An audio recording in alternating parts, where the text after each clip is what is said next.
Dans ton royaume, souviens-toi de nous, Seigneur, lorsque tu viendras dans ton royaume. Nous voici arrivés au chapitre 4 de l'évangile de Saint Matthieu. Dans ce chapitre, il y a les tentations de Jésus au désert et les débuts en Galilée avec la première annonce du royaume et l'appel des premiers disciples. Alors Jésus fut conduit au désert par l'Esprit pour être tenté par le diable. Après avoir jeûné 40 jours et 40 nuits, il eut faim.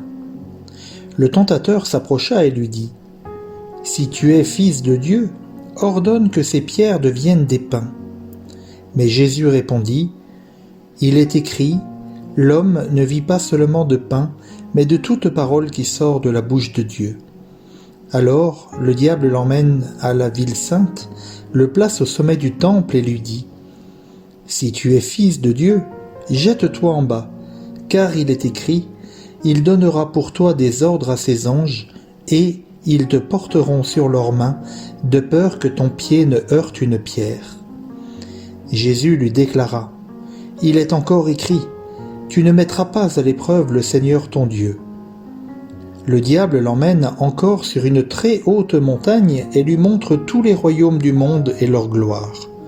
Il lui dit : « Tout cela, je te le donnerai si, tombant à mes pieds, tu te prosternes devant moi. » Alors Jésus lui dit : « Arrière, Satan, car il est écrit, c'est le Seigneur ton Dieu que tu adoreras, à lui seul tu rendras un culte. » Alors le diable le quitte. Et voici que des anges s'approchèrent et ils le servaient. Quand Jésus apprit l'arrestation de Jean le Baptiste, il se retira en Galilée. Il quitta Nazareth et vint habiter à Capharnaüm, ville située au bord de la mer de Galilée, dans les territoires de Zabulon et de Nephtali. C'était pour que soit accomplie la parole prononcée par le prophète Isaïe. Pays de Zabulon et pays de Nephtali, route de la mer et pays au-delà du Jourdain, Galilée des nations. Le peuple qui habitait dans les ténèbres a vu une grande lumière. Sur ceux qui habitaient dans le pays et l'ombre de la mort, une lumière s'est levée. À partir de ce moment, Jésus commença à proclamer : « Convertissez-vous, car le royaume des cieux est tout proche. » Comme il marchait le long de la mer de Galilée, il vit deux frères, Simon, appelé Pierre, et son frère André, qui jetaient leurs filets dans la mer, car c'étaient des pêcheurs. Jésus leur dit : « Venez à ma suite, et je vous ferai pêcheurs d'hommes. » Aussitôt, laissant leurs filets, ils le suivirent. De là, il avança, et il vit deux autres frères, Jacques, fils de Zébédée, et son frère Jean, qui étaient dans la barque avec leur père en train de réparer leurs filets. Il les appela. Aussitôt, laissant la barque et leur père, ils le suivirent. Jésus parcourait toute la Galilée. Il enseignait dans leur synagogue, proclamait l'évangile du royaume, guérissait toute maladie et toute infirmité dans le peuple. Sa renommée se répandit dans toute la Syrie. On lui amena tous ceux qui souffraient, atteints de maladies et de tourments de toutes sortes, possédés, épileptiques, paralysés, et il les guérit. De grandes foules le suivirent, venues de la Galilée, de la Décapole, de Jérusalem, de la Judée et de l'autre côté du Jourdain.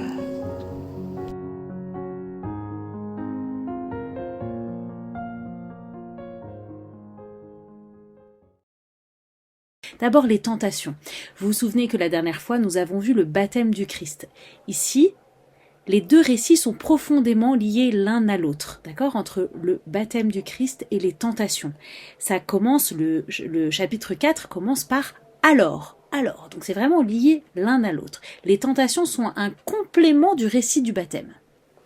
Jésus est conduit au désert par l'Esprit, qui vient de descendre sur lui, d'accord, il vient de recevoir l'Esprit Saint, et il est conduit au désert par l'Esprit. Donc le but du récit des tentations, c'est de raconter un événement de l'histoire du salut, un événement qui est la défaite définitive de Satan. Au verset 1, on apprend que le but du départ au désert est d'affronter directement le diable, d'accord ? Jésus fut conduit au désert par l'esprit pour être tenté par le diable. D'accord ? Le désert lui-même est une mise à l'épreuve. Donc Jésus va au-devant des tentations, ce qui est pourtant grave et imprudent, puisque même dans Notre Père, nous disons « Ne nous laisse pas entrer en tentation ». En fait, c'est grave et imprudent pour nous les hommes. Ce n'est pas à nous d'aller au-devant des tentations. Nous ne pouvons pas faire ce que Jésus a fait. Mais Jésus est conduit par l'Esprit Saint. Il est donc dans l'obéissance et dans l'humilité qui sont nécessaires pour affronter le démon et être revêtu d'une force particulière. Sans l'obéissance et l'humilité, sans l'obéissance à l'Esprit Saint et l'humilité, on ne peut pas affronter le démon. Jésus, en fait, est cette médiation entre les deux puissances spirituelles que sont l'Esprit Saint et l'Esprit mauvais. Et Jésus jeûne. Le jeûne, c'est une démarche d'humilité qui permet de prendre conscience dans mon corps que ma vie ne vient pas de moi-même. Le jeûne est le simple rappel que sans Dieu, je vais à la mort. Alors, l'historicité du récit. Il n'y a pas de témoin.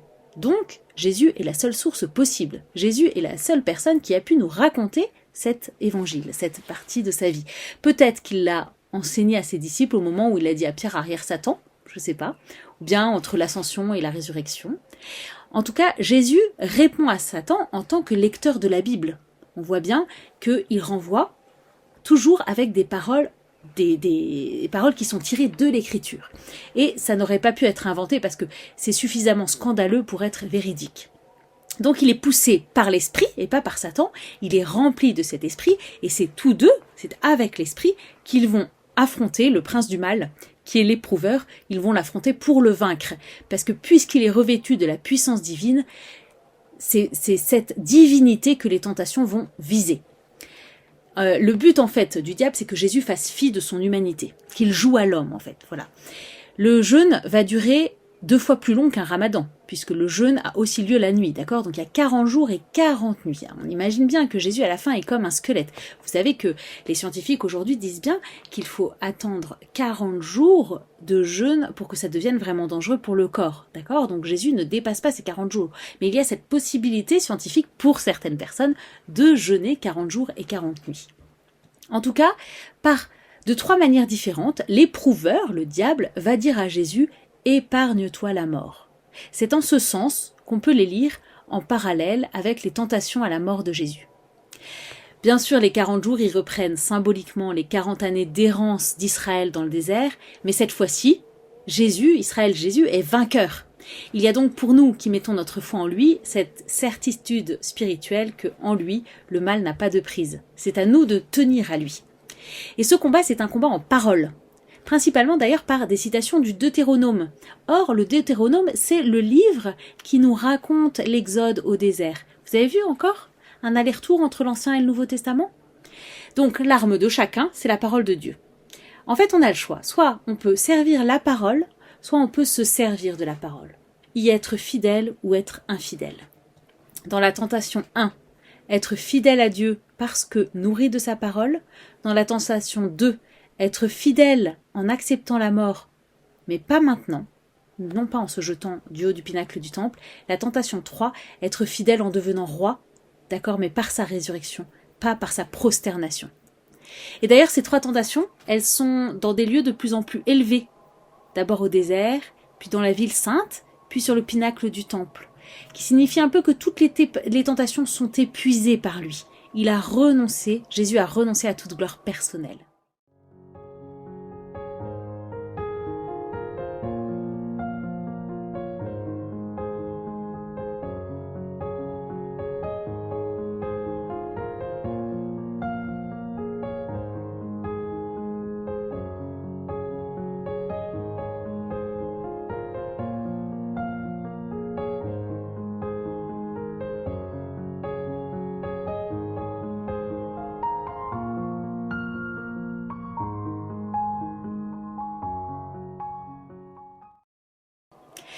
Alors, ces tentations sur la notion de fils de Dieu, si tu es le fils de Dieu, c'est une remise en cause en fait. Le tentateur sait très bien que Jésus est le fils de Dieu. La tentation, elle porte sur la façon dont Jésus doit se comporter. Et le tentateur, il cherche à fausser notre relation libre à Dieu, à fausser l'idée de filiation. Ces 3 tentations, c'est aussi comme un raccourci de toute la mission de Jésus. Regardez, la tentation 1, c'est sur le pain. Si tu es le Fils de Dieu, ordonne que ces pierres deviennent du pain. Mais le pain, Jésus les multipliera. Il les multipliera, mais pas pour lui, pour les affamés. Et au moment de la scène, il va faire du pain son corps pour nous donner la vie. Donc, que des pierres se changent en pain. Jésus est affamé, d'accord? Il a faim, il est aux limites de la mort. Tu es le Fils de Dieu, tu n'as pas besoin de mourir, essaye de lui dire le diable. Il essaye de faire revenir Jésus sur sa consécration à sa mort. En fait, sur cette décision qu'a pris Jésus d'aller jusqu'à la mort pour entrer dans la résurrection. Il y a une contradiction entre l'amour de Dieu et la mort de l'innocent. Et ça, c'est une épreuve spirituelle. Dieu ne peut pas vouloir ta mort. Mais la réponse de Jésus, qui est citée, il cite le Deutéronome, chapitre 8, verset 3, « L'homme ne vit pas seulement de pain, mais de toute parole qui sort de la bouche de Dieu. » Il est écrit. Donc Jésus vient nous dire, c'est pas ce que je pense moi-même, mais c'est les mots du Père. Le jeûne, c'est bien un acte d'humiliation, mais Dieu vient aussi nourrir mon âme. Jésus fait ceci par humilité et il remet sa vie entre les mains du Père. Il confirme son baptême. La deuxième tentation, si tu es le Fils de Dieu, jette-toi en bas, car il est écrit, il donnera pour toi des ordres à ses anges et ils te porteront sur leurs mains. Ça fait allusion à la tentation de descendre de la croix, ce que Jésus ne fera pas. Le diable l'emmène à la ville sainte. Le diable se fait un peu comme s'il était exégète, et il prend la parole de Dieu, il la sort de son contexte. Il la tord, il tord la parole de Dieu. Le diable fait de la mort de Jésus un défi au Père. Il vient la ridiculiser. Finalement, tu ne prends aucun risque. Comme si l'offrande de Jésus était un suicide. Donc, ce qui est attaqué est le sens de la mort de Jésus. Ce serait suicidaire, ce serait théâtral, ce serait sans conséquence. La réponse de Jésus, c'est « tu ne tenteras pas, tu ne mettras pas à l'épreuve ». Il est dans l'humilité, il n'est pas dans le défi. Jésus fait le choix de l'amour confiant et libre plutôt que du défi. Parce que vous savez, le soupçon de Dieu, c'est une maladie spirituelle grave. Troisième tentation, le diable l'emmène encore sur une très haute montagne, il lui montre tous les royaumes du monde et leur gloire et il dit « tout cela, je te le donnerai si tombant à mes pieds, tu te prosternes devant moi. » Jésus va bien recevoir le pouvoir sur la terre, mais pas en le cherchant, mais en le recevant du Père par sa victoire sur la mort. Tous les royaumes de la terre. Et cette fois-ci, finalement, le diable, il se démasque. Il se démasque comme celui qui se prend pour le dominateur du monde. Mais mensonge, ce n'est pas à lui tout ça. Tout est à Dieu. Se prosterner devant lui ne donne aucun cadeau. La réponse de Jésus, va-t'en, car il est écrit, et là il nous donne les 10 commandements. Jésus gagne l'épreuve de force portant sur le pouvoir royal. Qui est vraiment roi? C'est l'humilité et non le pouvoir. C'est un combat finalement qu'on a déjà rencontré entre Hérode et Jésus, ces deux rois qui étaient opposés, ce roi de pouvoir et ce roi d'humilité. Nous aussi, chrétiens, nous avons à choisir entre servir le roi Christ ou Satan. Donc à cette dernière tentation, il dit à l'éprouvère « Arrière, Satan !» qu'il reprendra dans la scène avec Pierre, quand celui-ci lui dit de ne pas aller à la mort, au chapitre 16. Satan n'est pas qu'un ange déchu ou déçu, mais quelquefois il peut se cacher au cœur même de l'Église ou au cœur même de l'humain. Alors, quand Jésus a renvoyé Satan, les anges le servent. Ils servent celui qui est vraiment Dieu, car la tentation s'est brisée sur sa divinité. Ils servent aussi celui qui est vraiment homme et qui a vraiment faim. Ils servent celui qui ne renoncera ni à son humanité ni à sa divinité. Donc le diable, qui a perdu 3 fois, a perdu définitivement par celui qui a reçu l'Esprit Saint. Ces tentations, en fait, elles sont proprement messianiques. C'est un message sur ce qu'est Jésus. Il est le vainqueur sur toutes les forces du mal. Ce message touche celui qui est en communion avec le Christ mort et ressuscité. Nous participons au combat du Christ. Les chrétiens ne seront pas des triomphalistes qui imposent l'idéologie chrétienne. Dans ces cas-là, on n'est plus sur le chemin d'humilité qui est au service du frère. Alors nous, comment vivre nos mises à l'épreuve? Par le pardon, même si parfois ça nous fait passer par la mort. Est-ce que ça change quelque chose d'être fils de Dieu? Si j'ai été engendré par le baptême, je suis uni au Christ. Et les implications de l'être chrétien, elles ne sont pas morales, elles sont spirituelles, c'est notre union à Dieu.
Donc après ces 40 jours au désert, nous assistons à cette installation à Capharnaüm. On nous dit que Jean-Baptiste a été livré, d'accord ? Livré à sa passion. Pour Jésus, c'est un signal de danger. Il se retire en Galilée, comme pour la fuite en Égypte. Cette arrestation de Jean-Baptiste, c'est une menace de mort pour Jésus. La vie de Jésus, en fait, elle se moule un peu sur la vie de Jean-Baptiste. Il y a un événement de la vie de Jean-Baptiste qui va provoquer à chaque fois des actions de Jésus. Donc, en apprenant l'arrestation de Jean-Baptiste, au verset 12, il va prendre sa relève spirituelle en employant les mêmes mots que lui, ce qu'on voit au verset 17. Convertissez-vous, car le royaume de Dieu est proche. Il quitte Nazareth, qui est sa ville, le lieu de sa vie cachée, et il vient élire domicile à Capharnaüm, qui est une ville frontière entre les villes juives du lac et la Décapole. Le lieu de vie de Jésus est donc aussi théologique, c'est un lieu pour ouvrir Israël au monde des goyim, des non-juifs, des païens. Jésus abandonne Nazareth. Il s'installe à Capharnaüm, dans sa maison, un terme que nous avons déjà rencontré avec les mages, dans cette Galilée des nations. Capharnaüm, ça veut dire ville de la consolation, et c'est cette ville qui permet à Jésus de commencer sa mission universelle, cette ville de passage sur la Via Maris, ce chemin de la mer, jusqu'au-delà du Jourdain, une frontière entre la Galilée et le territoire de Philippe. C'est pour ça qu'à cet endroit-là, il y a un centurion et qu'il y a des Romains et des collecteurs d'impôts, puisque c'est une ville frontière. Jésus, à partir de ce moment-là, abandonne ses années secrètes et il se rend là où sa vie, là où il y a de la vie. Et la mission de Jésus va commencer dans cette ville de la consolation. Mais Israël va-t-il accepter d'être consolé ? La mission du consolateur, elle s'étend au-delà d'Israël. Il est le consolateur qui est attendu par les Écritures, qui console de la mort toutes les nations, alors que se pose la question de l'accueil par Israël. Nous rentrons donc dans la deuxième partie de l'Évangile, le temps de la première manifestation, qui va nous emmener de ce chapitre 4 jusqu'au chapitre 9, avec cette grande section parole du discours sur la montagne. D'accord ?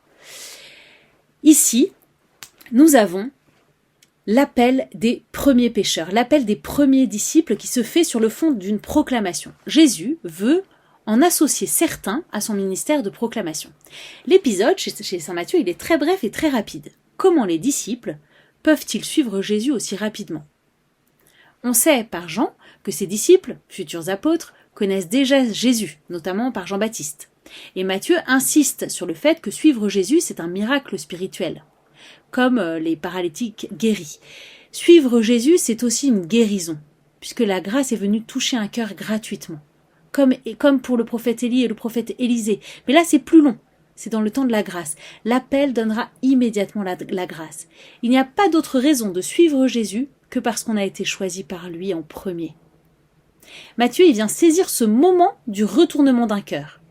Jésus est en chemin au moment de l'appel et il demande à être suivi. Il est en mouvement. Il voit deux frères. Par le point de vue de Jésus, il voit de l'intérieur des cœurs. Jésus, il se dit pas, tiens, les deux là, ils sont sûrement frères, mais Jésus connaît l'intérieur des cœurs. Et cette fraternité que Jésus fonde, c'est avec cette répétition du terme frère, à nouveau les deux suivants. On a 4 fois frère en 2 versets, 2 fois 2 frères. Donc moi, je laisse chacun interpréter ce signe. C'est comme il y avait un lien organique entre ces hommes et la fraternité. Il y a aussi cette répétition autour de pêcher. La pêche à l'épervier, vous savez, on entre dans l'eau jusqu'à la taille, on déploie son filet en le lançant dans un mouvement assez ample, le filet tombe dans l'eau et ramène tout ce qu'il y a entre le pêcheur et le filet. Et sur la plage ou dans la barque, ça peut se faire dans les deux cas, c'est une pêche où on tire les poissons de l'eau pour les ramener sur la terre. On tire les poissons de l'eau, qui est ce lieu symbolique de la mer, de la mort, pour les ramener sur la terre. Pourquoi Jésus cherche-t-il des pêcheurs ? Alors qu'en fait, dans l'Ancien Testament, on avait beaucoup plus des pasteurs, des bergers. C'est cette nouveauté de l'Évangile, cette symbolique nouvelle. Et Jésus tire lui-même le pêcheur de l'eau. Pierre et André sont les premiers à être pêchés. Jésus lui-même a pêché ses premiers hommes. Donc Jésus, quand il fait un appel, il se sert des compétences de ceux qui l'appellent. Et puis deuxièmement, pourquoi tirer de l'eau ? Il y a cette symbolique baptismale. Jésus est dans l'eau. Moïse veut dire tirer des eaux. Jésus aussi et se sauver d'Égypte, qui sauve des eaux ses pécheurs. Il appelle ses disciples au baptême et il leur transmet la mission d'appeler à son Église les autres hommes. Les premiers pécheurs, alors on en a qui sont en train de pécher, on en a 2 autres qui sont en train de réparer leur filet avec leur père, mais vous voyez, le père il ne sera pas appelé. Et là, il y a en substance toute la symbolique de l'Église. Pécher, réparer, quitter sa famille, il y a une barque, un filet. En gros, la vocation, c'est pas un volontariat, c'est un appel à le suivre.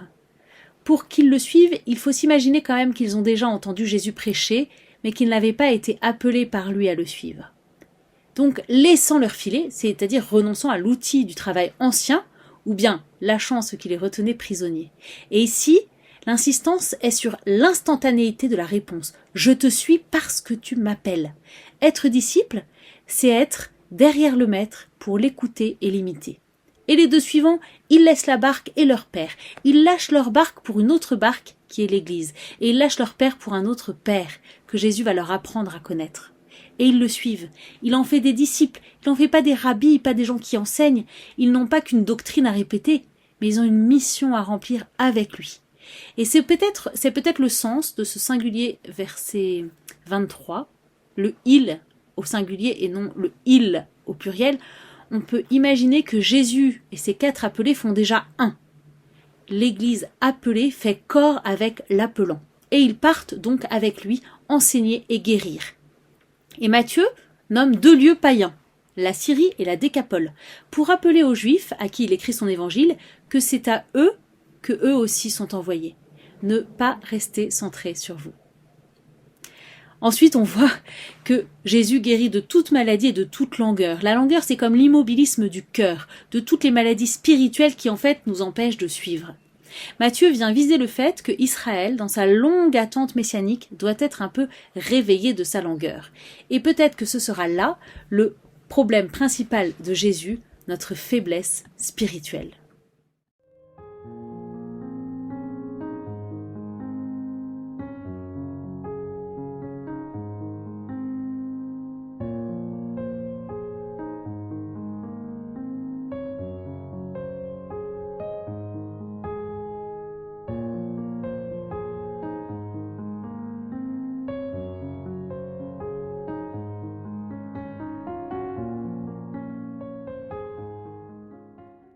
Bienheureux les pauvres en esprit, car le royaume des cieux est à eux.